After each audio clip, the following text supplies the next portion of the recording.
And a happy Wednesday to everybody. Josh here on the wrong lead, joined as always by Mr. Andrew Champagne for another episode of Drank and Champagne. Andrew, how you doing, my friend? I'm doing all right. Busy, but all right.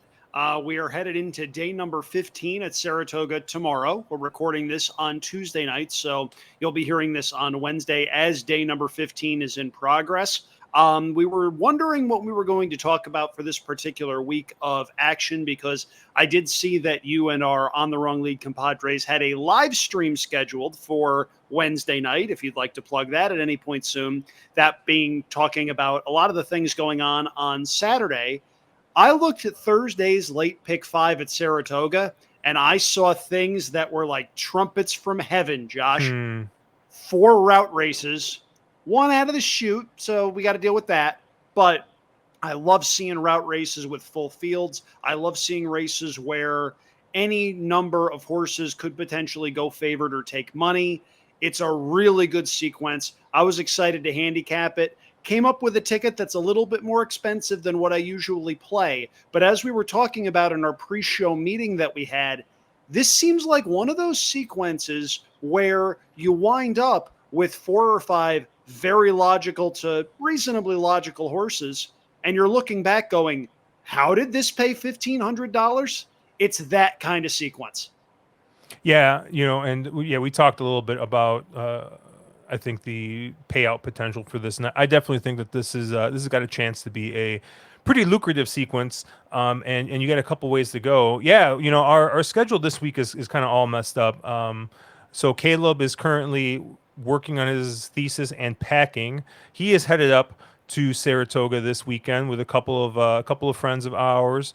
I saw Colin from Trust the Prophets is also going to be up there this week. So lots of people going to be in town for Whitney weekend. I unfortunately was not able to make it because I'm going to be out of town. I'm going to be spending the weekend with our good friend Brian Duransky. We are going to be playing in a disc golf tournament together. Nice. So Awesome. that starts. The tournament starts Friday, but we're driving down tomorrow. We're gonna get a couple practice rounds in. There's a couple events on Thursday that we're gonna hang out at, and so we're just gonna have a nice long weekend playing some disc golf. So that should be fun. Mark did it with us last year, but for him, it's just hard. It's hard for him to give up a whole week of Saratoga. It pained him a little bit last year, I think, to not be on track for this week. So yeah, so Mark's not joining us this year, but yeah. So, but like you said, we're going to be live streaming on Wednesday night.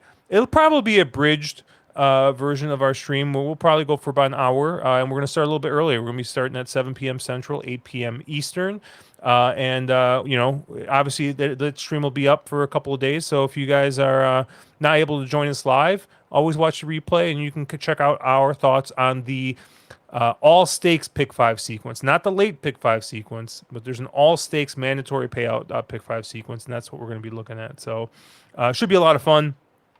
Matthew DeSantis was a little upset that we didn't tag him in apparently again. He's like, oh, now everybody is available, and now poor Matthew is sitting on the outside. How But dare we try to give Matthew DeSantis a break? We are literally the worst, the absolute stone cold worst. yeah, I did a stream with him tonight for Assiniboia Downs, and man, before we get into this sequence, I just want to kind of just talk to you a little bit about my whirlwind week where I proceeded. It started on Sunday night where I hit a couple of very nice bets at Los Alamitos, and all of a sudden I just couldn't miss, and I just absolutely took Assiniboia Downs for a couple $100 each day, and built up a nice little bankroll and proceeded to basically lose it all at Saratoga and Del Mar the next couple of weeks,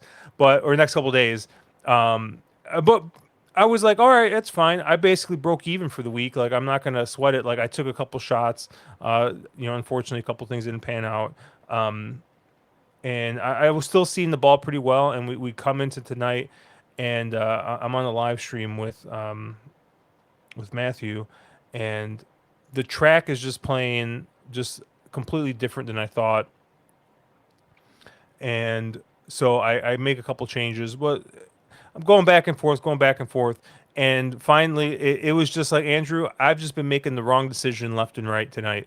I flipped on a couple of picks that I originally handicapped, and they end up coming in. And, it's just like I'm a little bit in my own head, I think, right now. So I actually think that this kind of built in break I have is coming at a great time because I feel like I was seeing the ball well, and I took a couple shots. They didn't work out, but I was still pretty close.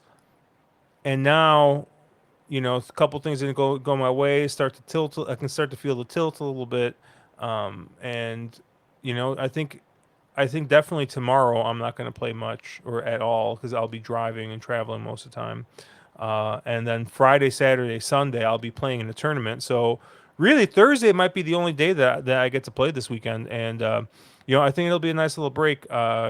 Just kind of reset things and take take a look at maybe my wagering strategy and just kind of how things have kind of gone the last couple days. So I can relate to a lot of that. Saratoga this year for me has been a lot of running second. On not this past Sunday, but the Sunday before last, my fiance and I were in Colorado, and we were in a situation where I was able to watch most of the card. I had 2 wins and 6 seconds from my top picks. And as handicappers, it's a really strange complex we have where it's a lot less painful if we're just completely wrong. Like we would rather be sixth or seventh beaten 10 or 15 lengths than be second beaten a neck, right? yeah. It's that kind of thing. And that's what's been happening to me for the first several weeks of Saratoga. I had one really big day. It was actually the very last day of the Hong Kong season where I had 5 winners over there and I had 5 winners at Saratoga. Otherwise, it's been sort of rough. And I want to show the people that are watching on YouTube this because, Josh, I think you could potentially use this reminder.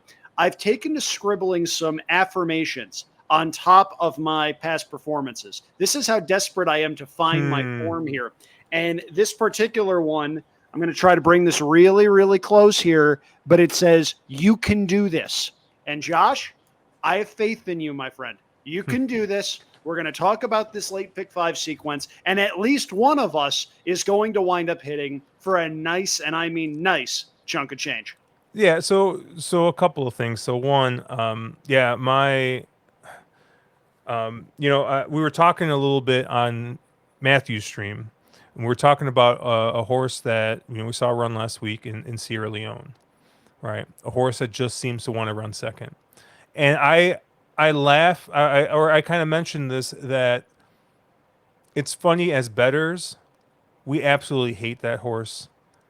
But could you imagine owning that horse? Like how happy you'd have to be that you have this horse that is just picking up these big checks. I mean, obviously you want to win these races, right?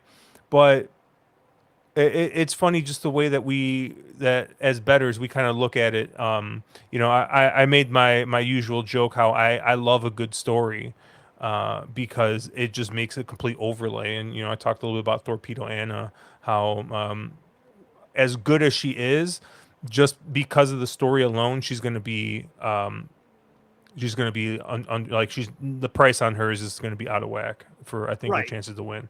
For sure. Yeah. But yeah, so yeah, we talk about it, right? We sit there and we pick these horses and they run in second, and then you're just like, what the heck is going on, right? Like second Yeah. does you no good. I mine was a little bit my biggest sin this last week was a little bit worse in that I've been seeing the ball well, but I find myself I have a tendency when I'm seeing the ball well and the bankroll is fat.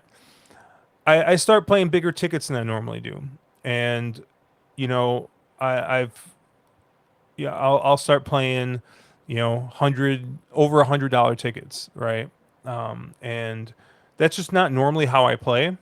So I played, I believe it was an $81 early pick five, and I was out in like leg two or three. I handicapped the late pick five, and ends up being $81 again. And right as I'm gonna hit submit, I'm like, okay, am I just am I do I really need to spend 81, like am I just picking, going really really wide in the sequence for no reason? And um there was a there was a race, it was I believe a stakes race, and I had three horses in the race. I was against the favorite, and I'm like, I only need two of these horses. And so I cut down one of the horses to save myself $27, and my $81 turns into a $54 ticket. I go 4 out of 5 in that pick five, and the one leg I miss is the horse that I cut off, which was that Mike Smith only ride of the day Yep. for Safi Joseph. And yeah, that hurt because that pick five, I believe, paid 8,400 or so. It was a nice chunk of change. Yeah, Yeah. that's So, brutal.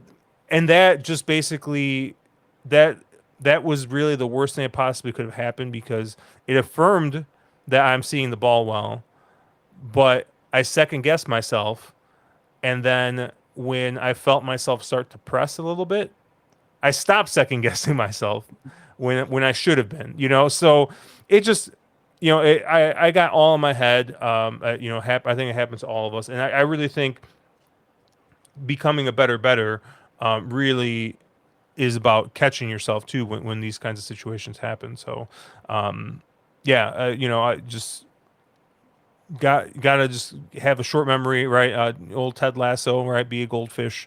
Just forget about it. Let's move on to the next sequence. So, but speaking of moving on to a sequence, we got our sequence here, which is going to start race 6. And I'll tell you, this was a pretty tough race. I had a bit of a hard time with this race, and we're going a mile and 16th on the inner turf here for 2-year-olds. You have a full field of 10. You got one AE. You got an MTO. I haven't looked at weather, but I think that there's supposed to be some rain Wednesday morning, and I'm not sure about Thursday.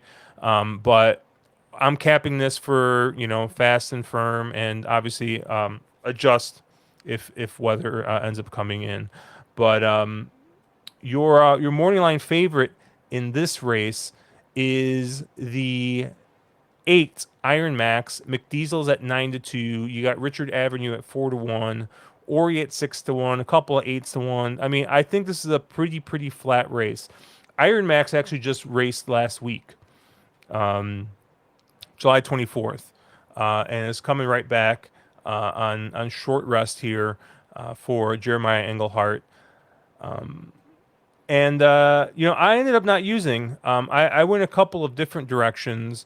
My top pick in this race is actually the 6, Shoot the Waves, for Mike Maker and Tyler Gaffleone here. Ran it at Aqueduct and just kind of ran a little evenly. Was had a bit of a kind of trouble trip in that race, and I look at the horse, I look at the breeding, and they were going 6 furlongs. This breeding just screams of a horse that wants to go longer. Kitten's Joy on top, Pioneer the Nile on the bottom. So, you see Mike Maker, you see him trying a horse sprinting, and now he's stretching this horse out. I think that's a plus move for him. So I just thought that this was a real interesting horse, a horse that I think is going to improve with the added distance, a little bit better of a trip. And you're getting 12-1 here on the morning line. So this ended up being my top pick. My second choice ended up being just on the inside, the 5 Rockville. And this one I think was a little bit tougher for me to get to. Has one race at Gulfstream Park, and it's nothing to write home about. They, another horse that kind of found trouble. And you kind of look at the breeding. Um, Bernardini is not exactly a prolific turf sire. His stats have gotten better because I think he was closer to 6 or 7% turf winners, and I think now he's creeping up to 9 or 10%. So, but when you look at the bottom, you see Street Cry on the bottom, and you see a dam that has produced 4 winners out of 8 starters, 3 of those winning on the turf. So when I looked at this field, I didn't really see a lot of turf like dams producing turf winners in here. So I just thought that kind of maybe gave an edge a little bit to Rockville. You see Jose Ortiz aboard, who I think is just a very, very, very good turf rider. I mean, he's a good rider on both surfaces, but I really think that I think he's at his best when he's riding on a turf. And Jose D'Angelo he's only saddled 1 winner out of 8 starters, but he's got a great barn. 18% on the year. Second career race is a plus move for him. So I thought Rockville made a bunch of sense here. And then my third choice here is the 1, Dignified Response. Luis Saez is off to probably the worst start to a Saratoga meet that I think he's had in the last couple of years, winning at 5%. But George Weaver has not really been all that hot, but at least the last couple of years, George Weaver with 2-year-olds seems to be just like his thing. You look at this horse has been working pretty well. Fired a bullet work on the 6th of July, and then they were able to get him on the training track on the turf. And he had a couple of nice little like maintenance works there to get him ready to run here. Maybe a little bit of question. Instagram has not really been great to start his breeding career, but it's into mischief. And on the bottom side, you do have a little bit of turf pedigree in Raffy's Majesty. This was more of a, hey, this is a, you see Luis Saez getting aboard for George Weaver. George Weaver's been pretty good with 2-year-olds. I was kind of, I think, maybe grasping at straws a little bit. And he's on the AE list, but if he gets in, I'm definitely going to use. It's going to be the 11 Sky Masterson. I don't know if you looked at him at all. I just thought he was an intriguing horse. Coming out of these, he's got 3 tries on as a maiden. He's got 2 on the turf, and gets Junior Alvarado aboard. Is another one that the turf pedigree is there, and seems to be the type of turf pedigree that doesn't win early, needs a couple of starts. So I thought maybe adding the distance here with Sky Masterson might be the ticket, and you might get some improvement here. So I got the 6 is my top pick. I got the 5 as a B. I got the 1 Dignified Response there is kind of a B, and then if the 11 draws in, I'm going to use him as well. So to be clear, you are 4 deep in here. I am 5 deep, and we have 1 horse in common. Yep. This is us. This is absolutely us. The good news for you is that the horse of yours that I'm using is your top selection, and that's the 6 Shoot the Waves, who I think is a value play at 12-1 on the morning line. Mike Maker isn't known for success first time out. He's known for his horses getting better with experience, and in this particular instance, I see Kitten's Joy on the top. I see a Pioneer of the Nile mare on the bottom. This horse wants 2 turns. He gets 2 turns. He also gets Tyler Gaffleone, one of Mike Maker's first call guys. So I think Shoot the Waves is a must-use at his likely price. I picked him 3rd in this particular race, but I would not be shocked if Shoot the Waves steps up, runs a big one, and knocks out a fair amount of tickets for that late pick 5. Having said that, though, my top selection is number 8, Iron Max. Iron Max showed no interest early on in that race last week. That was a case where in a 10-horse field, this one was 9th at the first 2 points of call, and all of a sudden jumped in turning for home, wound up finishing a very credible 4th. I watched this race very closely. I think there are some nice horses that might come out of that race. The winner was a horse named Out on Bail. I am much more intrigued by the runner-up and the third place finisher from that race. The runner-up was a horse named Leon Blue, who I liked a fair bit at 10-1, wound up experiencing some trouble in running second. The third place finisher, a horse named Pay the Juice, I think wants 2 turns. Keep an eye on that maiden race. I think there's some talent coming out of there. And I think Iron Max has every reason to take a step forward second out for a trainer whose horses tend to get better with experience. Iron Max is probably going to be your favorite, but I don't think it's going to be an overwhelming favorite. I think 7-2 or thereabouts is about right.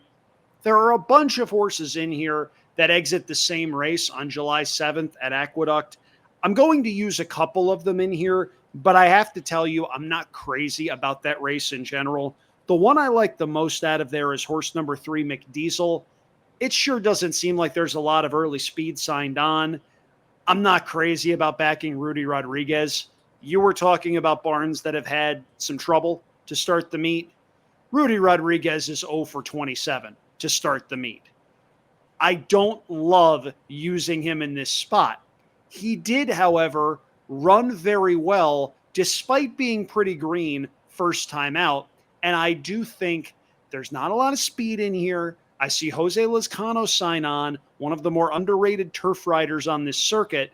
I see a pedigree that says 2 turns is probably something that's in his wheelhouse. And I do think McDiesel is going to be prominent early. I'll use that one. I'll use number 4, Richard Ave. I don't know if it's Richard Ave or Richard Avenue. Let's just call it the 4 horse and be done with it. I don't think he had much of an excuse last time out. He managed to rally in dead heat for second. I'm not 100% sure, though, that 2 turns is going to wind up moving forward. I don't know how Offspring of McKinsey are going to be doing on the turf. McKinsey is a son of Street Sense. That's usually a decent turf influence, but there's just not a lot of data there to potentially go off of.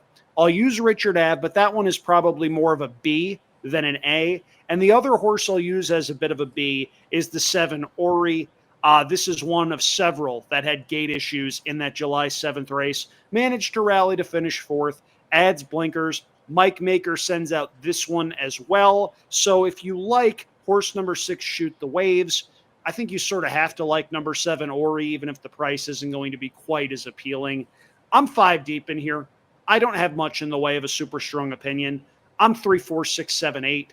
I think you spread early, and I think you can narrow down in some of the later races. Nice. And that brings us to our next race, which is an allowance race going 1 mile and 3/16 on the main track here.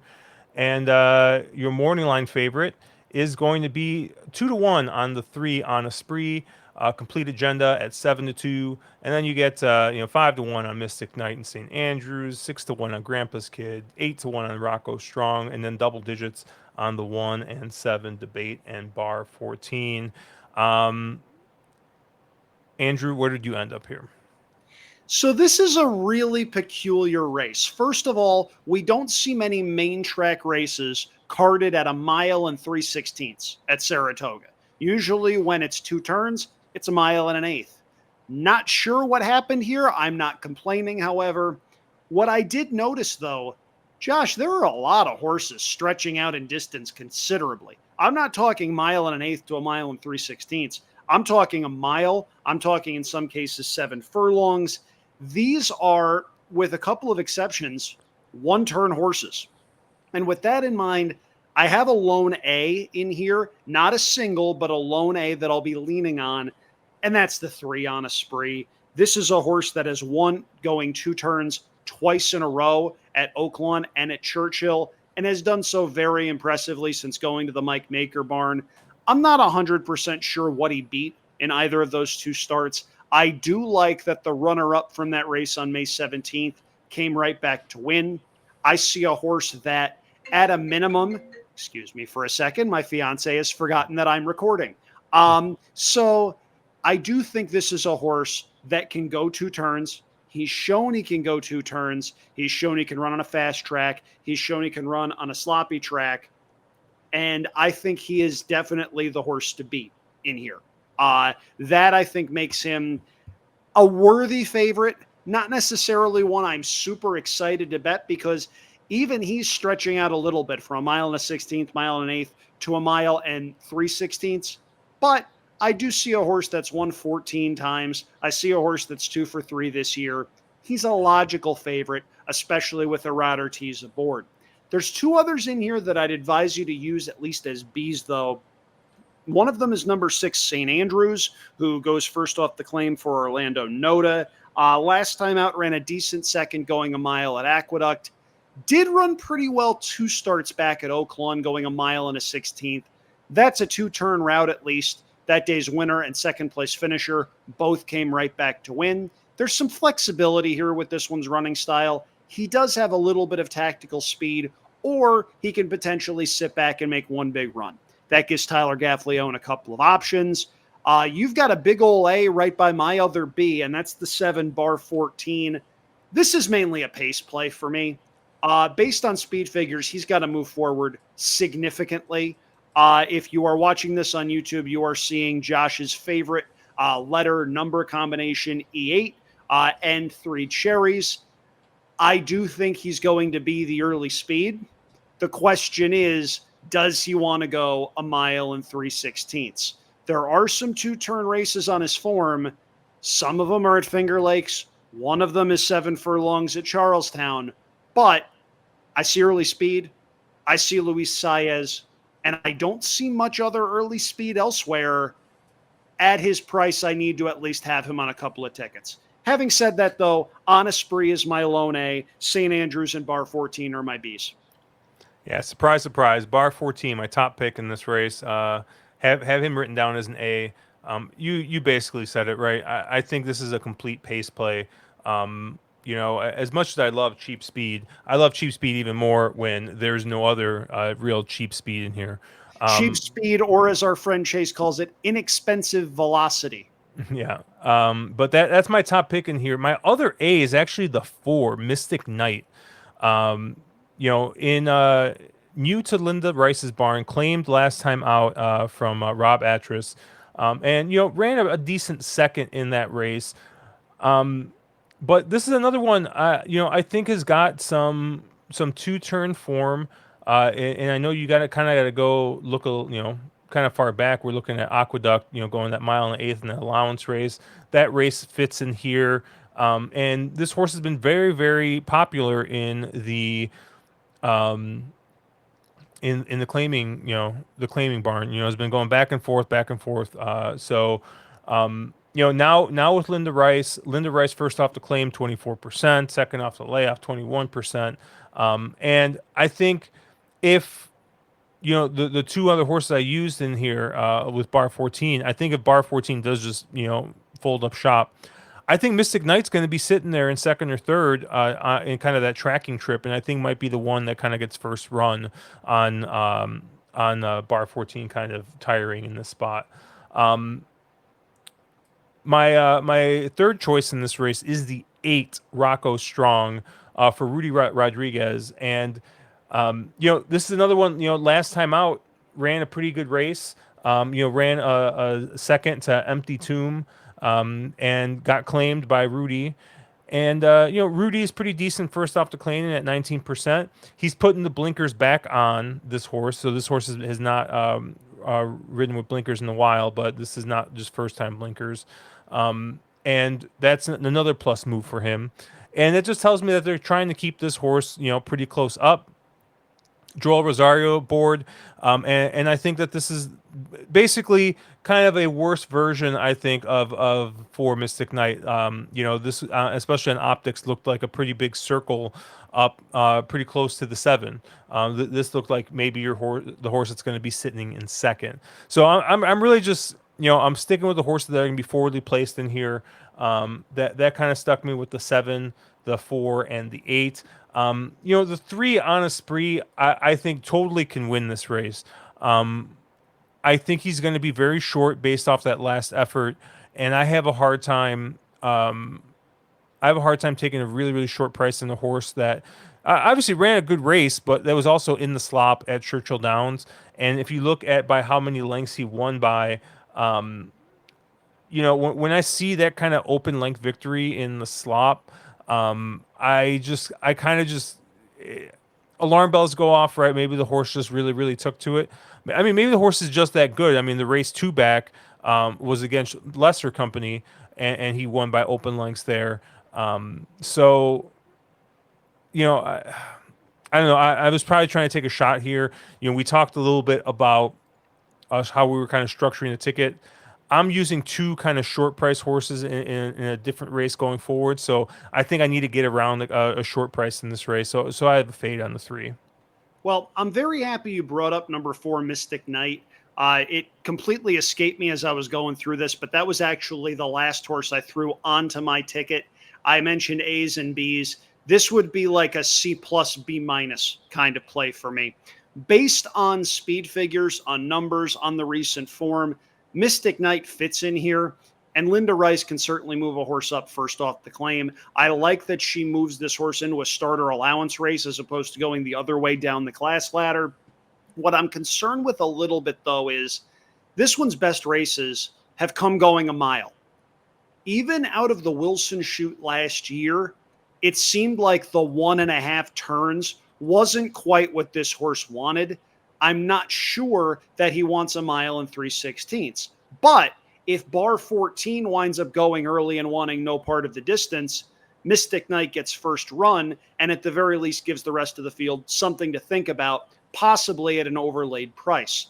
That was the last horse I threw in. I'm 3, 4, 6, 7 in here, but the 3 is a lone A, and that would be where I lean strongest in pick 5s, pick 4s, maybe even the Grand Slam, which also starts in race number 6. I do think this is a very good Grand Slam day because I've got a very strong opinion in the payoff leg. We'll get to that. That's called foreshadowing, kids. Shout out to our buddy or my other buddy Andrew, who likes to call it the Grand Salami bet. Hey, whatever it is, if you've got a strong opinion in the payoff leg and you can get around a price or two elsewhere or just be really narrow, it winds up potentially being a good odds boost if you wind up playing it correctly. As we move on to race number 8, this is an optional claimer out of the Wilson shoot. This is the race that I looked at least at the condition book, and went, man, this is the one where you got to hold your nose. But the more I dove into this race, Josh, the more I like a big price on top. We've got a field of 10. The morning line favorite is 3-1. That's number 2, Shadow Dragon, a horse that came out of a race that I believe you may have made a bet about last year when this horse wound up running in the Holy Bull early in the year. It was something about horses progressing out of that race or not progressing out of that race at all. Personally, though, to me, the more notable race he ran in was back on April 8th of last year when he was 7th, beaten 10 lengths by our Lord and Savior, Lord Miles. I don't like Shadow Dragon all that much in here. I like horses that are cutting back from 2 turns to the Wilson shoot rather than horses stretching out. That's just one of those little things that I've noticed. People associated with Saratoga say the Wilson shoot is like a turn and a half. I think it plays more like a turn and 3/4. And there are some horses that want that kind of a route, and some horses that wind up going into the far turn going, wait, we're not done yet. I don't know if Shadow Dragon is going to be one of those horses or not. I do know that last year he ran here at Saratoga going 1 1/8 and was absolutely nowhere. In fact, he has not won since June 3rd of last year. On figures, he fits. This is a favorite, though, that I think you at least need to go against. I'm using him as a defensive B because I've got stronger opinions elsewhere in the sequence. But on top, 3-1 seems pretty short. For reference, in the pink sheet, I'm picking this one third. I don't think he's the most likely winner. I don't think he's the second most likely winner. Josh, for me, my most likely winner is 12-1 on the morning line. Let's take a look at horse number 6, 6%, who last time out won going 1 1/8 here at Saratoga and did so pretty impressively. Yes, it was over a $32,000 claiming field, but I thought that was a pretty salty race for the level. You wind up seeing Skylander and Yono. Those are horses that have won quite a bit. 2 starts ago, he ran up against Amundsen, who was running in $32,000 claimers. That's a borderline stakes horse. This is a horse that has won a lot on the circuit over the last several years. Really hasn't done a heck of a lot wrong over the last 4 starts. I see David Jacobson moving this horse up last time out. I see a horse for whom the 1 3/4 turns out of the Wilson chute should not be a problem. I see a horse that has several wins up here at Saratoga. I see Ramon Vasquez, who seems to be picking up a little bit of steam over the past week or so, on what seems to be a heck of a price. 6% is my top selection. Behind that one, my other A, I guess you would call it, is a pace play, and that's the one. I really hope I'm saying this right. If anybody out there is an expert on Italian culture, by all means, feel free to correct me in the comments. Ciccio Bello, inside speed out of the Wilson chute is a very, very good spot to be in. I think this one needed the race last time out at Monmouth. I don't think he's a turf horse. I think there's every chance that that was just a tightener. Wound up running, by the way, against a horse that's blossomed at Monmouth Park by the name of Just in Time for Wine. We saw that horse run on the New York circuit for several years. He's found a home on the Jersey Shore. I think Ciccio Bello is the most likely early speed. I think Jose Ortiz winds up quarter horsing him out of the gate. And if you're concerned about whether or not he can win at this route, he did just that last August, right here at Saratoga, in his first start back for this barn after a brief trip to the David Duggan outfit. Wound up going wire to wire beneath Javier Castellano over a decent field. I think this is another horse you need to use. I am 1, 2, 6 in here. The 1 and the 6 are my A's. The 2, a defensive B, simply because if we wind up getting prices home elsewhere in the sequence, and that's the one that booms me, I'm going to be ill. Yeah, I had a borderline single in this race. Obviously, this is a race where we don't have a single horse in common. If you look at the consensus ticket that I have a big old X written in this spot just because, yeah, we don't see this race the same. But my borderline single was the 3, Dr. Kraft here. Irad Ortiz riding for Chris Englehart. I think you're getting a pretty big jock upgrade going from Trevor McCarthy to Irad. Irad has ridden this horse before, actually, if you go back to December 1st at Aqueduct. Yeah, I think you could maybe be a little bit concerned about, this is a 1-turn mile horse and is now going that extra half turn. But I think this is a horse that's got tactical speed, is drawn inside, and I think is going to have a really, really nice trip, being drawn inside here with, the speed in the 1 kind of, I think, being your likely leader. So I thought this is a horse that's just going to kind of trip out. You see Irad aboard, although it is Thursday Irad, it's not Saturday Irad, so maybe you got to be a little bit concerned. But I thought he made a ton of sense here. And then, if this horse had a better draw, I would be much more interested in. But I'm using this horse as a B, the 10, Baldassar. You know, as a young horse, as a maiden, broke maiden first time out, immediately to Allowance Company, won that race in an off turf race, and looked to really be on the up and up. And they stretched the horse out, going a mile and an eighth, and just I don't know, kind of seemed to start going a little bit backwards. The speed figures were getting better and better, but the results weren't kind of there. And you know, went on the layoff for a little over a year. Comes back at Aqueduct, and I think just needed that race. Ran fourth, beaten 7 1/4 lengths in that race. The speed figure came back okay actually in that spot. And so is coming back here against Dr. Kraft and Shadow Dragon, who were both in that race. But I think if we can get a little bit of improvement on that race and kind of get back closer to the form that we were seeing, before the layoff, I think this horse absolutely fits in here. Has got that tactical speed. And I think being in the 10 post is going to have to use that speed if he's got any chance to try and win this race. Gets Javier aboard, who rode him last time. So, JJ can definitely be aggressive out of the gate. So, I have this as a B. If this horse was drawn further inside, I'd probably have a much, much stronger opinion on this one. But with the outside draw on that in that shoot, that weird shoot, I'm a little bit concerned. But yeah, I'm just going to be 3 and 10 in the spot. My concern with the 3, as you mentioned, is the route of ground. This one's lone 2-turn route on the sheet was a pretty terrible performance at Finger Lakes last year. I would like this horse a lot more at Aqueduct than I do here.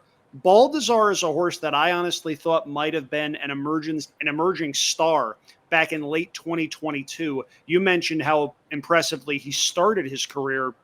He wound up going 2 turns at Aqueduct, and I remember really loving him in that December 8th race. I can remember these races from a year and a half ago, and I never remember why I went into the kitchen. It's the horse player's curse.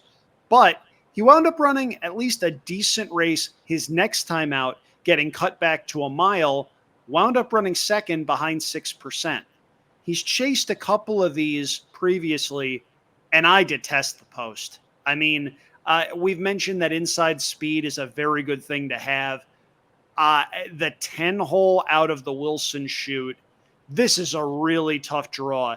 There's every chance this horse has some talent, but he's going to need to do a lot of work out of the gate to be in his desired position.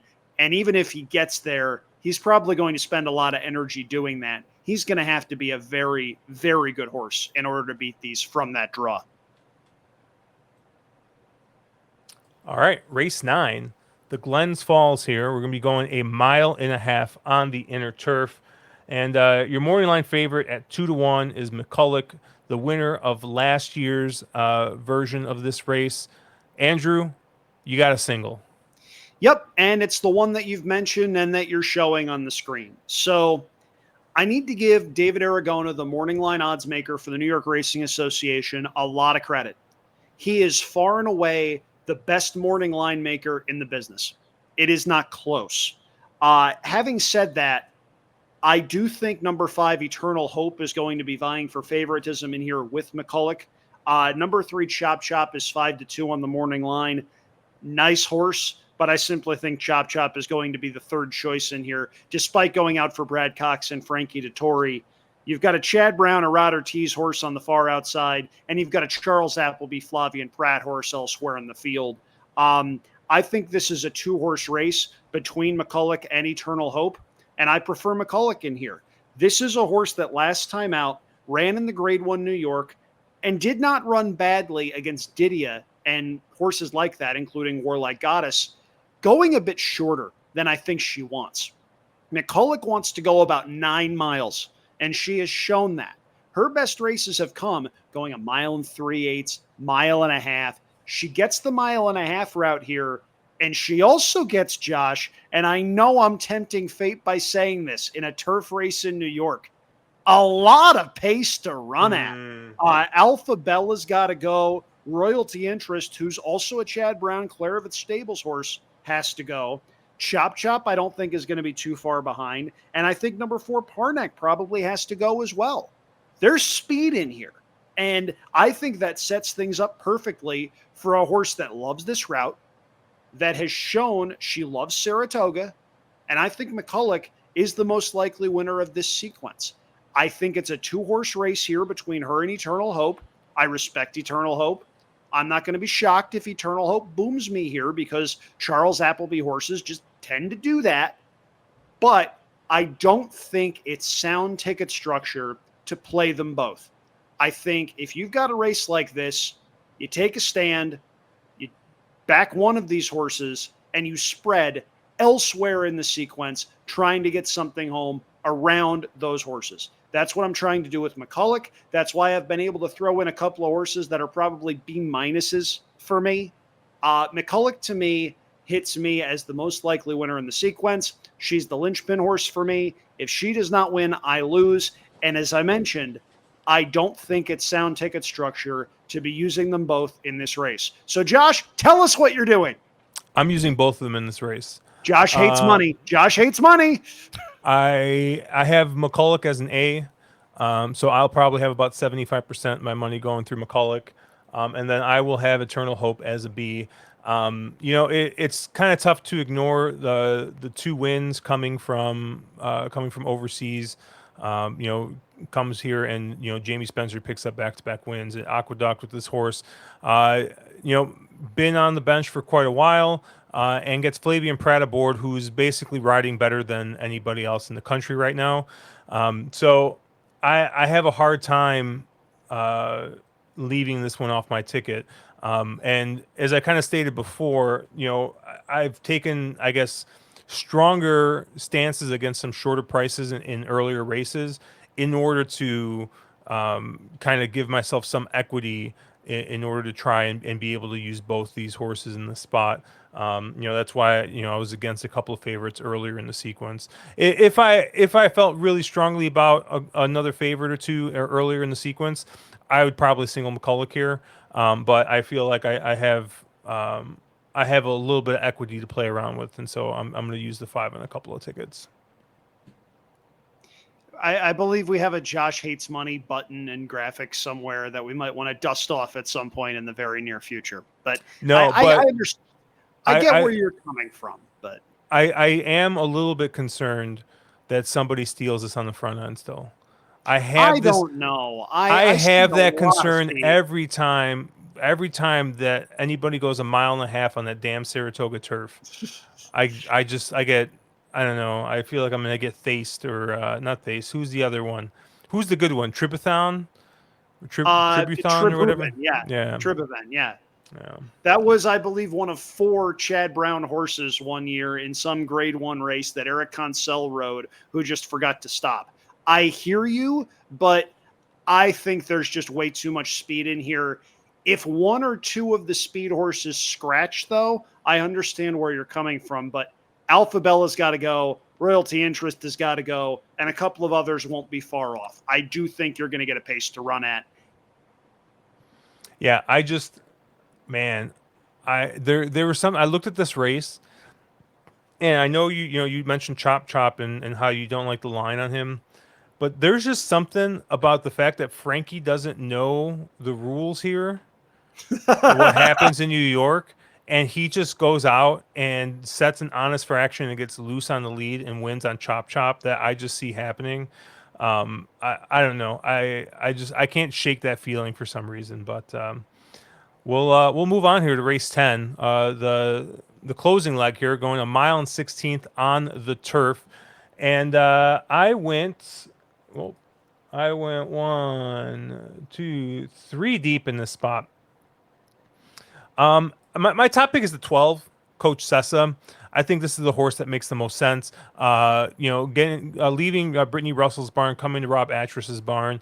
The barn switch doesn't really do much for me, but this is horse getting Lasix for the first time, and a horse that has closed pretty nicely in a couple of races, and then last time out just didn't really get much pace to close into, and ended up probably could have maybe made up a little bit more ground if it had a little bit more pace.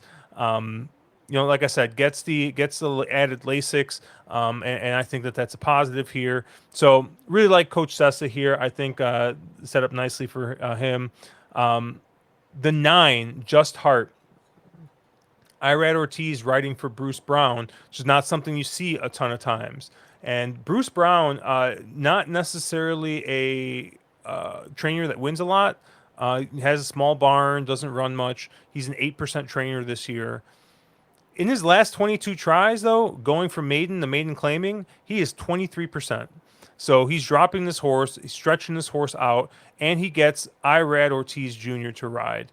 There's a couple of riders when I see them pick up a mount for smaller barns. I think like for example JJ. If I see Javier Castellano get aboard, for some trainer who I've never heard of before, I take notice because he's kind of like a well meant badge of honor if you see JJ aboard a horse. So I think Ira getting aboard for this barn tells you that somebody thinks something about this horse. And yeah, I figure at 10-1 on the morning line, I figure it's worth a shot. And then my other pick is the 1 Miss Lau. You got the E6 inside drawn speed here on the turf. ran a pretty decent race, 2 back at Aqueduct, got on the lead, and just ended up kind of weakening at the end. They tried to be a little bit more tactical with her last time out, and almost did it. Basically headed at the stretch, and once again just kind of got caught. And they're adding more distance. They're going a mile and 16th. And this is a Bill Mott horse. Bill Mott tends to take a little bit of time to get his horses really really peaking here. Horse has been working pretty consistently and pretty well, so I think that this one has got the tactical speed, the inside draw, and maybe that's going to be enough to kind of turn it around for this horse. So I got the 1, I got the 10, the 9, and I got the 12. Well, once again, we agree on one horse, and it's the very first horse you mentioned. That's number 12, Coach Sessa, who is my top pick. I hate the draw. I don't like the long layoff. I do like, though, this horse's debut last year at Saratoga, first time out at this route of ground. That day, Coach Sessa was a decent second behind a horse that was very well meant first time out. They shipped this horse down to Colonial against Open Company, made a middle move. It was sort of a Z pattern there where she gained ground in the middle part of the race, was a length and a half back, looked like she had some run, and then nothing. They shipped the horse back up to Aqueduct, had a very eventful trip on that particular occasion. It's safe to assume that this horse did not come out of that race all that well because we haven't seen her since. I do like that Manny Franco sees fit to ride back for the new barn. I really like first-time Lasix. I think Coach Sessa is definitely the horse to beat, even with the far outside draw. Manny Franco's got to work out a trip, but there are worse riders to get from that particular box. The other horse that I'm going to use in an attempt to close this out is horse number 4, Dance on Air, who goes out for the Chad Brown barn, drops in for a tag for the very first time. Now, I will caution you by saying that a drop from a state-bred maiden special weight race to a state-bred maiden claimer isn't quite as big of a drop as from open maiden special weights to open maiden claimers.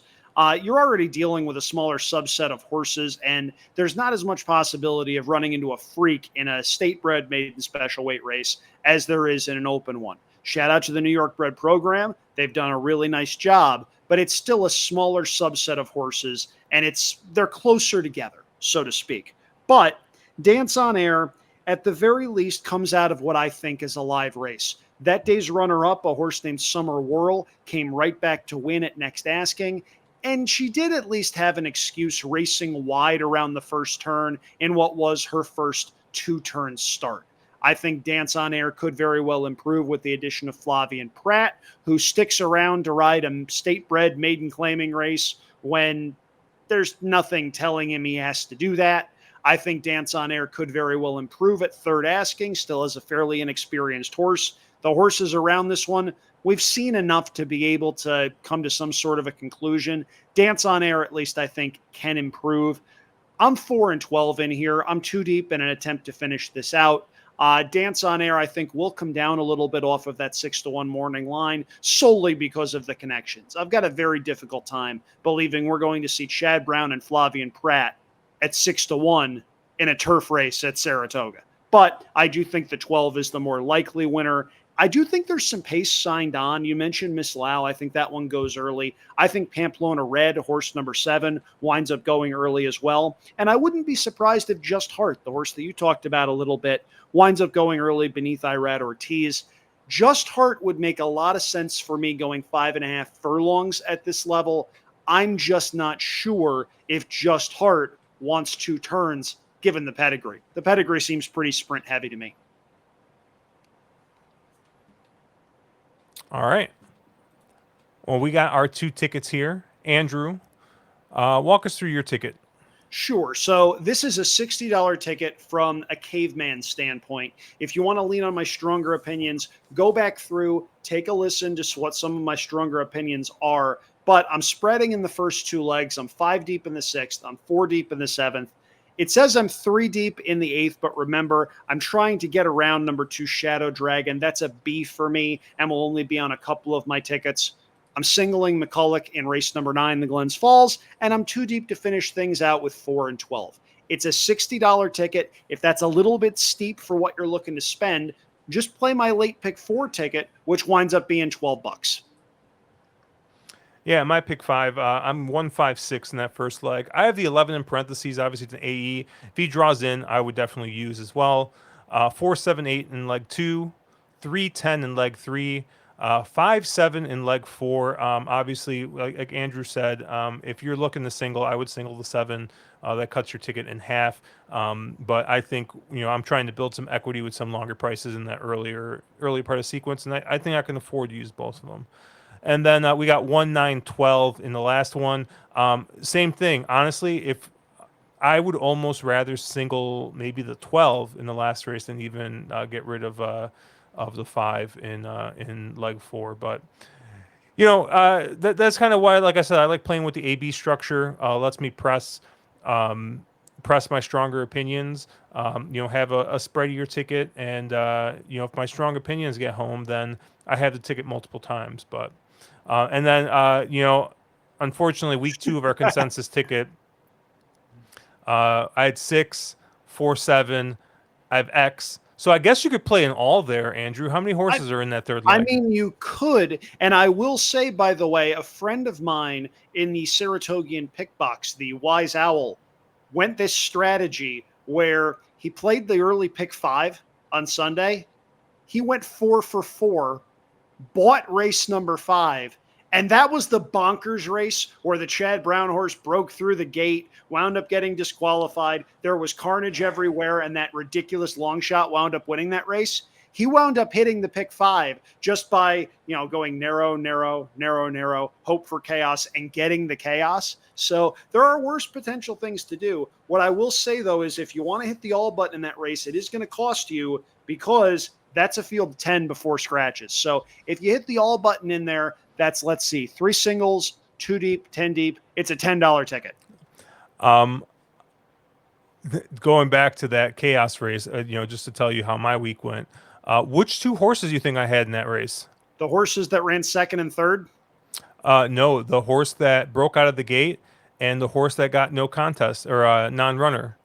That so of course that's a non-runner, and so I ended up getting the horse that broke through the gate and got disqualified. So I said that because my dad played the early pick 4, was live in the early pick 4, wound up running 2nd and 3rd behind the ridiculous bomb that wound up winning. So if that was a bad beat story, that's one that I had heard before, and that's what my initial inclination was. But that was one of the stranger things that I have heard about at Saratoga in my, 30 years of following Saratoga closely. Yeah, it was crazy. Yeah. But it reminded me of the 2 other stories I can think of, and obviously I don't have as big of a history as you. One was the race run in the dark, where the photo finish they couldn't differentiate who won. To me, it looked like the Chad Brown horse clearly won, but they couldn't differentiate, and so they called it a dead heat because of there not being any light. And then 2 was the race run at the wrong distance. Some like it hot brown. Yeah. Yep. Yeah. No, every time Some Like It Hot Brown ran, I made sure to point out that he won the maiden race run at the wrong distance at Saratoga.